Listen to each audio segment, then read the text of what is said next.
We live in an era where doing nothing has become a sin, almost a moral failure. From the earliest moments of childhood, we are conditioned to believe that a human being's value is directly proportional to what they produce, how much they achieve, how visibly useful they appear to the world.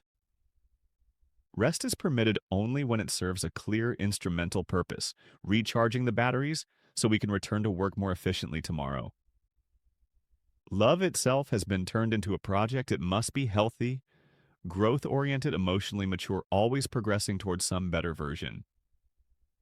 Even sleep, once a simple biological necessity, has been colonized by optimization culture. 8 hours exactly. Tracked REM cycles, blue light blocking sleep scores, smart mattresses that log every toss and turn.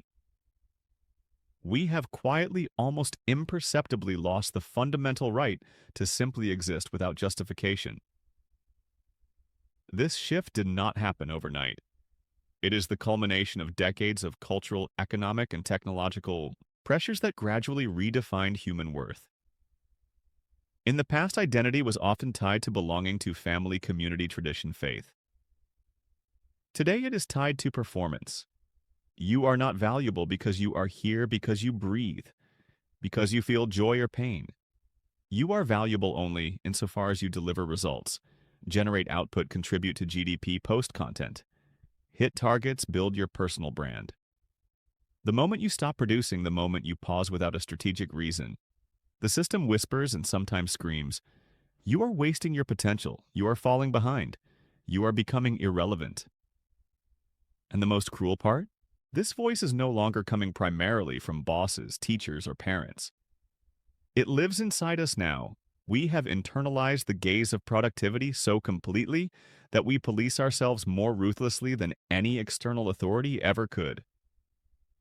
We feel guilty for an afternoon spent reading fiction instead of upskilling. We feel ashamed for a day without checking email. We apologize to ourselves, to others, to the invisible tribunal of modern life for not being on every single hour of the day. This is not freedom. This is a new and particularly sophisticated form of imprisonment, one where the bars are made of our own thoughts and the warden wears our face. Byung-Chul Han, the South Korean German philosopher, describes our time as the achievement society, a world without external oppression in the classical sense, yet saturated with a much more efficient and invisible form of domination, self-exploitation.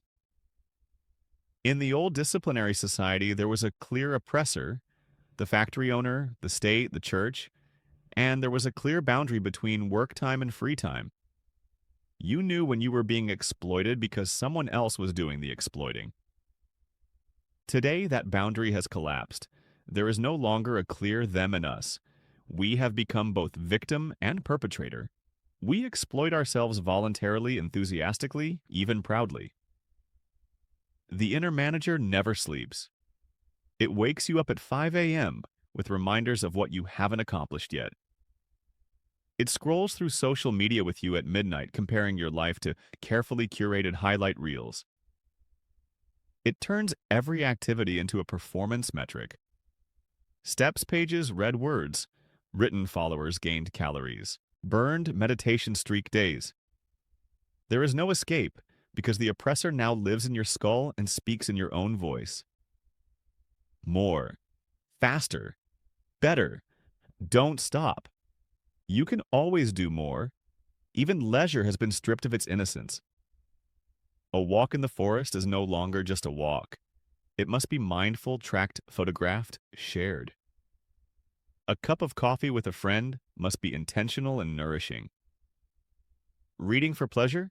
Only if it's on the list of books that will change your life. We have turned downtime into another form of labor, the labor of self-improvement.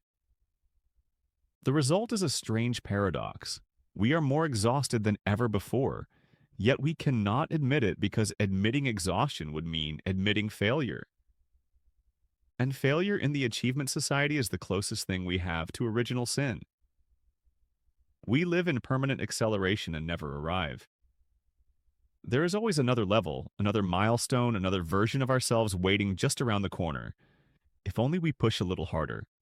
Optimize a little more sacrifice, a little more of the present moment. The tragedy is that the finish line keeps moving. It is designed to keep moving. A system that promised liberation through productivity has instead created the most perfect cage one that we carry inside us and never want to leave. This relentless tyranny of productivity does not only steal our time, it steals something far more precious. It slowly kills the soul. A human being is gradually reduced to an endless self-optimization project. Every aspect of life must be evaluated according to its utility, its return on investment, its contribution to personal brand equity. Emotions are no longer allowed to simply be, they must be processed, managed, turned into content or lessons learned. Sadness becomes something to work through on a timeline. Anger must be channeled productively. Joy is permitted only in moderation. Too much joy looks suspicious, like you're not taking life seriously enough. The result is a deep, quiet, existential exhaustion. It is not the tiredness that comes from physical labor. It is the fatigue of constantly performing yourself, of never being allowed to drop the mask of having to justify your right to exist every single day. We become strangers to ourselves. We lose touch with what we actually feel because we are too busy analyzing whether what we feel is healthy or productive. We become alienated from our own inner life. Silence becomes unbearable. Stillness feels like danger. The moment there is nothing to do, nothing to achieve, nothing to post, panic sets in. I'm wasting time. I'm lazy. I'm falling behind. So we reach for the phone, open another tab, start another task, anything to avoid the terrifying experience of simply being present with ourselves. We have forgotten how to sit with our own company without an agenda. We have forgotten what it feels like to let thoughts drift without forcing them into usefulness. In this state, life loses its texture. Everything becomes flat, instrumental, transactional. Love becomes a series of best practices. Friendship becomes networking. Creativity becomes content creation. Even suffering must have a purpose, otherwise it is just wasted pain. We are left with a strange kind of emptiness that cannot be filled by any amount of achievement, because the emptiness is not caused by lack of success. It is caused by the loss of contact with the part of us that exists beyond success and failure, beyond useful and useless. We are tired not of working, but of being ourselves under these inhuman conditions. The most perfidious aspect of productivity culture is how thoroughly it has colonized. Even the domains that were once supposed to be sanctuaries, rest, pleasure, intimacy, play. Nothing is allowed to remain innocent anymore. Every activity must justify its existence with a measurable outcome. Reading fiction? How fast did you finish it? What did you learn? How will it make you better? Meditating? How many minutes? Which app? What was your focus score? Drawing for fun? Is it going on Instagram? Is it part of your side hustle? Loving? Is the relationship healthy and growth-oriented? Even staring out the window has become suspect. I should be doing something. The sentence echoes in millions of minds every day. We have internalized the logic so deeply that doing nothing feels like an act of violence against ourselves. Leisure is no longer rest. It is recovery time with a strategic purpose. Play is no longer play. It is recreational self-care with expected psychological returns. Love is evaluated like a quarterly performance review. Are we communicating effectively? Are our attachment styles aligned? Are we meeting each other's needs efficiently? The system has turned every human experience into another KPI on the dashboard of the self. The result is a profound loss of spontaneity. We no longer know how to do things just because they feel good in the moment. We no longer know how to be surprised by life. Everything must be planned, tracked, evaluated, improved. Even orgasms are becoming gamified duration intensity. Multiple data points.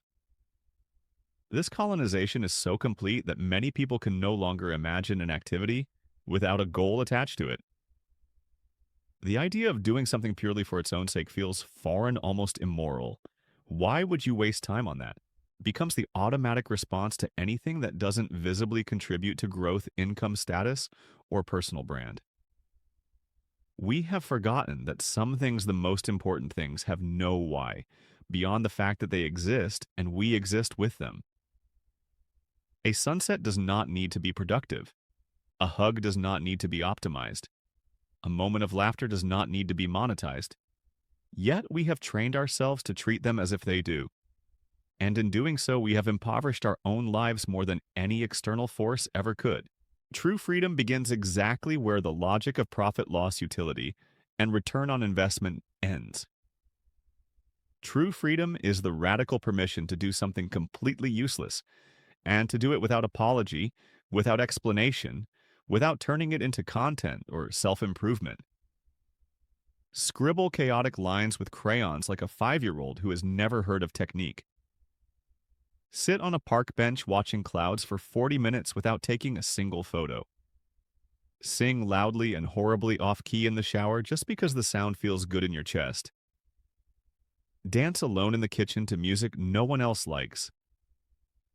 These are not acts of laziness. These are acts of rebellion against a regime that demands constant performance. This kind of uselessness is not escapism. It is resistance.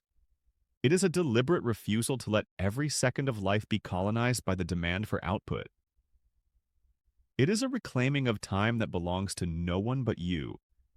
In a world that insists you must always be becoming something better, doing something. Useless is a way of saying, I am already enough right here, right now, doing nothing particularly impressive.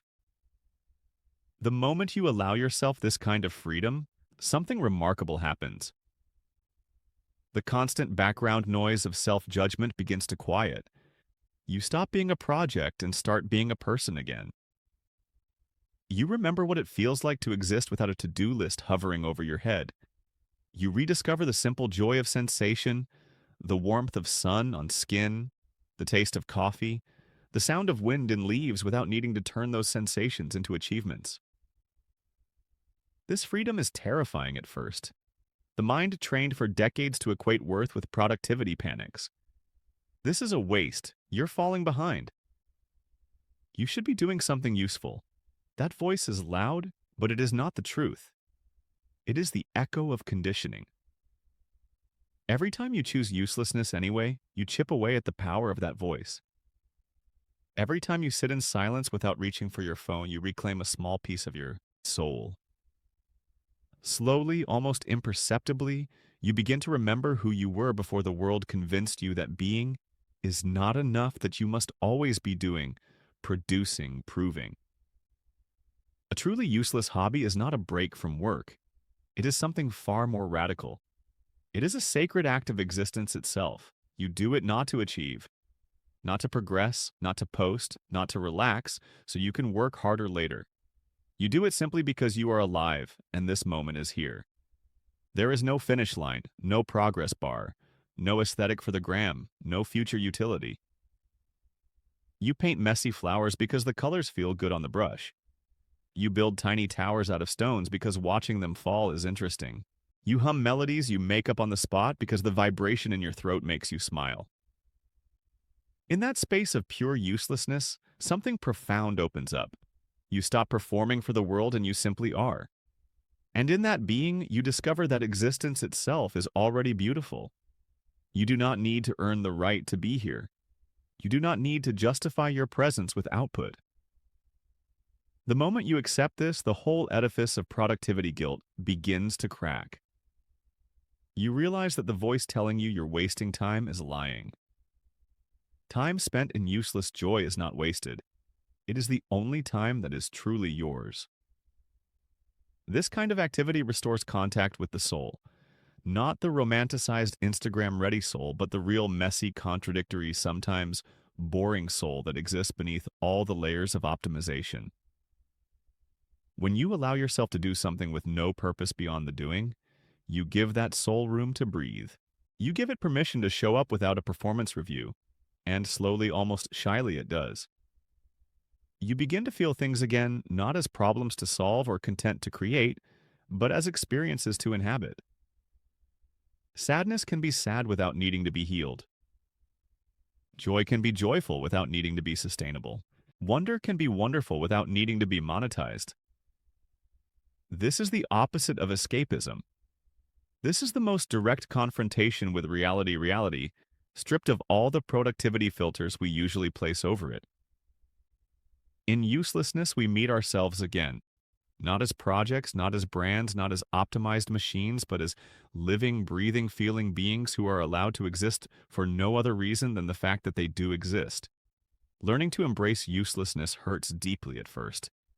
The mind has been programmed for decades to treat every moment as a resource to be exploited. When you try to sit still without an agenda, it panics. This is a waste of time. You're lazy. Nothing good will come of this.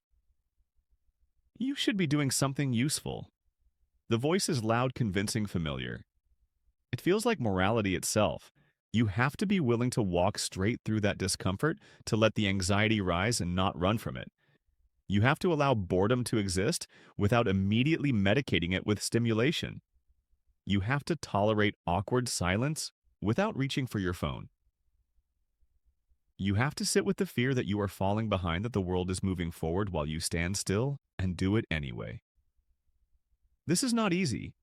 It goes against every instinct the achievement society has instilled in us. It feels irresponsible, selfish, even dangerous. But it is precisely this discomfort that marks the boundary between slavery and freedom. Only on the other side of that discomfort does contemplation become possible again. Contemplation is not the same as mindfulness with an app. It is not guided meditation with a goal of reduced stress. It is the simple, radical act of being present without an agenda, without urgency, without the need to turn the moment into something useful. It is letting thoughts arise and pass without forcing them into productivity. It is letting feelings move through you without immediately analyzing or managing them. It is allowing the world to simply be and allowing yourself to simply be with it. In that space of contemplation, the soul slowly returns. Not as a mystical entity floating above daily life, but as the quiet, living awareness that was always there beneath the noise, the part of you that can watch a leaf fall and feel wonder without needing to photograph it, caption it, or turn it into inspiration for a LinkedIn post. When you rediscover this capacity, you rediscover that you are not a machine that needs constant upgrading. You are a living being, capable of presence, beauty, sorrow, joy, silence, all without justification. If you feel like you are quietly falling apart, if you are exhausted, not from working too much, but from the constant labor of being yourself, under these conditions, do not reach for another productivity hack. Do not buy another planner, download another app, read another book on optimization. Instead, do something completely pointless. Lie on the grass and watch clouds drift for an hour. Draw terrible pictures with cheap markers. Build meaningless structures with children's blocks and knock them down. Hum songs you make up as you walk. Stare at the ceiling and let your mind wander without direction. Do not document it. Do not post it. Do not turn it into self-care content. Do not count the minutes. Just do it. Because in that small, stubborn act of pointlessness lies the greatest rebellion possible in our time, the refusal to equate your worth with your output, the refusal to treat every second as capital to be invested, the refusal to apologize for existing without a 5-year plan. And if you stay with it long enough, something begins to shift. The guilt softens. The inner manager gets quieter. You start to remember what it felt like to be a child when play didn't need a purpose, when joy didn't need justification, when being alive was reason enough. You start to feel, maybe for the first time in years, that you are allowed to be here without constantly proving your right to exist. This is freedom, not the freedom to achieve everything, but the freedom to need nothing. The freedom to do nothing and still know deep in your bones that you are worthy of love. Respect and tenderness simply because you are. Not because of what you produce. Not because of what you optimize. Just because you breathe, feel, exist. That is the radical, quiet revolution waiting on the other side of uselessness. And it begins the moment you choose against every instinct of the achievement society to do one small, pointless, beautiful thing today, just because you can.